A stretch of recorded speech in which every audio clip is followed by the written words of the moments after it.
جانتے ہو وہ ایسی کون سی اللہ کی مدد کی نشانیاں اور وہ پر اسرار راز ہے جو تم پر غیب کی ان بند دروازوں کو کھول دیتا ہے جو تمہاری تاریک زندگی کو روشن کرنے کا سبب بنے۔ تو سنو سمیع و علم، خدا واحد تم سے بے خبر نہیں، اور وہ اپنی مدد و نصرت کے تمام پر اسرار دروازے تم پر کھول لے خود تمہاری منتظر ہیں۔ قرآن کہتا ہے، اے نبی صلی اللہ علیہ وسلم ان سے کہو کہ تم نے کبھی غور کیا ہے کہ اگر اللہ قیامت تک تم پر ہمیشہ کے لیے رات طاری کر دے تو اللہ کے سوا وہ کون سے معبود ہے جو تم پر روشنی لا دے؟ اور جان رکھو کہ زمین پر چلنے والے تو کوئی ایسا جاندار بھی نہیں جس کا رزق اور جوڑا اللہ نے اپنی ذمہ نہ لیا اور وہ اس کے مستقبل کے ٹھکانے کو بھی جانتا ہے اور عارضی ٹھکانے کو بھی، اور وہاں تو ہے جو تمہاری نا امید ہو جانے کے بعد بھی تم پر مینا ہے، اور اس کے ذریعے تم اپنی رحمت و برکت پھیلا دیتے ہو تاکہ پرکیف اور ٹھنڈی ہوائیں تمہارے دلوں کو مسرر کر سکے۔ اور اگر تم اللہ کی مدد چاہتے ہو نا تو تمہیں ان دو چیزوں کو سمجھنا ہوگا۔ یاد رکھو جس طرح سورج کے ڈوبنے کے بعد شفیق کی سرخ یعنی ہر روز دن کے بعد رات کی تاریک اسی بات کے اعلان شہادت دے رہی ہیں کہ جس کائنات میں تم رہتے ہو اس کے اندر کہیں بھی ٹھہر نہیں ہے، ایک مسلسل تغیر اور درجہ بدرجہ تبدیل ہر طرف پایا جاتا ہے۔ تو جو خدا مہربان اس مادی دنیا کو قائم کیا ہوا ہے، وہیں خدا جب چاہے تمہاری مدد کے پر اسرار اسباب بنا کر تمہاری زندگی کو حیران کن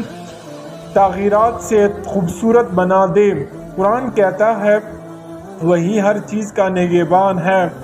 بتاؤ وہ کون سا لشکر تمہارا ہے جو رحمان کے مقابلے میں تمہاری مدد کر سکتا ہے؟ اور اگر تم ذرا سا غور کرو تو بظاہر تمہیں اپنی کامیابی کا اثر دور دور تک نظر نہ آ رہا ہو اور تمہاری مخالفوں کی طوفان ہر طرف سے اٹھ رہی ہو اور تمہیں یہ لگتا ہے ہو تمہاری مناسب فعل ہو رہے ہو، تو جان رکھو ایسا وقت تمہیں تک ایک کام مناسب منطبق کرتا ہے اور سمجھتا ہوئے تم نے ایک ٹھیک نشانے پر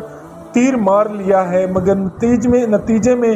یہ بات ثابت ہوتی ہے کہ اللہ نے تمہارے ہی ہاتھوں سے وہ کام لیا ہے جو تمہارے مناسب کے خلاف اور اللہ کے مناسب کے عین مطابق تھا،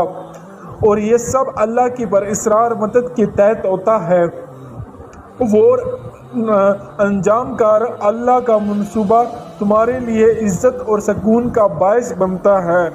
اللہ خود فرماتا ہے، اسی طرح ہم نے یوسف کے لیے اس سرزمین میں قدم جمانے کی صورت نکالی اور اس معاملے میں فہمی کی تعلیم دینے کا انتظام کیا۔ اللہ اپنے کام کر کے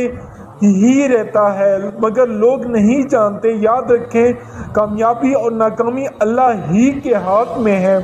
اور تو کل اللہ کرنے والوں کو ایسے غیر معمولی تسکین عطا ہوتا ہے جو تمہاری زندگی کے ہر مشکل کو آسانی میں بدل دیتا ہے۔ جانتے ہیں نبی کریم صلی اللہ علیہ وسلم نے ایک بات بہت پیاری فرمائی، دیکھو انسانوں سے تم مانگتے ہو کچھ تو ایک دو دفعہ اس کے ماتے ہیں پر تیور پر بل نظر آتا ہے کہ یہ کیوں مجھے سوال کر رہا ہے۔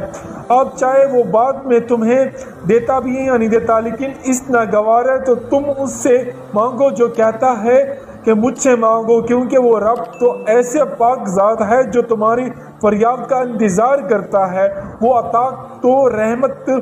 محروم رکھے تو حکمت، اور اگر تم ڈھونڈ رہے ہو اللہ کی حقیقت کی وہ خاص پر اسرار راز جو تم پر مدد کے سارے دروازے کھول دے، تو یاد رکھو جب تم عالم اسباب میں اپنی ساری تدبیریں اللہ سے ڈرتے ہو، قانون و فطرت کے مطابق اسی طرح اختیار کرنے لگو کہ زیادہ تر حال دنیا کرتی ہے، مگر تمہارا بھروسہ اور توکل اپنی تدبیروں پر نہیں بلکہ اللہ پر ہونے لگے۔ تو سمجھ لو اللہ خفیہ وسیلوں سے تم تک اپنی مدد پہنچاتا ہے۔ قرآن خود کہتا ہے اور جو اللہ سے ڈرے اللہ خود اس کے لیے کشیدگی پیدا کرتا ہے، اور بے شک اس سے ڈرنے والے بڑی اجر ہے۔ اور اگر تمہاری راستہ تاریک ہونے لگے تو اپنے یقین کو ہرگز الوداع نہ کرنا، ہو سکتا ہے تمہیں راستہ نظر آنے لگے۔ تم نے اللہ سے مدد مانگی ہے تو بے فکر ہو جاؤ، وہ اسباب بھی بنائے گا اور راستہ بھی دکھائے گا۔ اور جو معاملات تمہاری ڈھیر ساری سوچوں سے بگڑے تھے نا، اللہ انہیں اپنی پر اصرار مدد کے ذریعے